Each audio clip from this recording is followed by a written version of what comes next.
2015 সালে আপনাদের বার্ষিক বিক্রির পরিমাণ ছিল 50,000 থেকে 1 লাখ টাকার মধ্যে।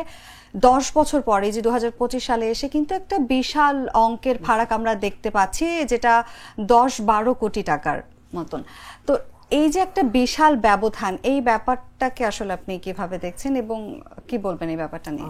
শুরুতে যেটা বললেন 50 বা ছিল না, আরো কম ছিল আসলে, কারণ তখন দেখা যাচ্ছে এই জিনিসটা নিয়ে তো আসলে ক্লায়েন্টের মধ্যে ওই ধারণাটা ছিল না।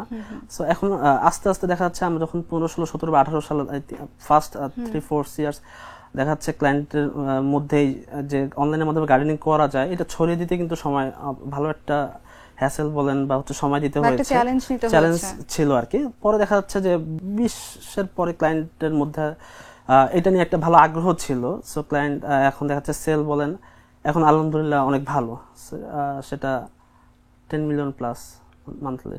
আগামীর বাংলাদেশের সবুজ উদ্যোক্তাদের আপনি আপনার তরফ থেকে কি বার্তা দিতে চান? অবশ্যই আমরা চাই তরুণ যারা আছে, শুধু তরুণ না, দেশের জনগণ যারা আছে তারাও গাছের প্রতি উদ্বুদ্ধ হোক। আর তরুণরা যাতে আমাদের সাথে যারা কাজ করতে চায়, অবশ্যই আমাদের প্ল্যাটফর্ম সবসময় খোলা আছে।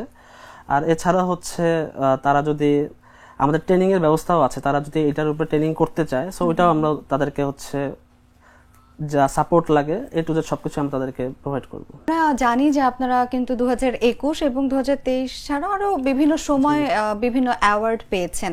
এই অ্যাওয়ার্ড পাওয়াটা আপনাদের কাজের ক্ষেত্রে কতটা অনুপ্রেরণা জুগিয়েছে বা কিভাবে সাহায্য করেছে? অবশ্যই প্রতিটা অ্যাওয়ার্ডই আমাদের কাছে সম্মানিত।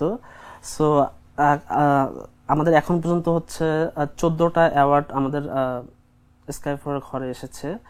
সো আমরা আমাদের কাজ করে যাচ্ছি।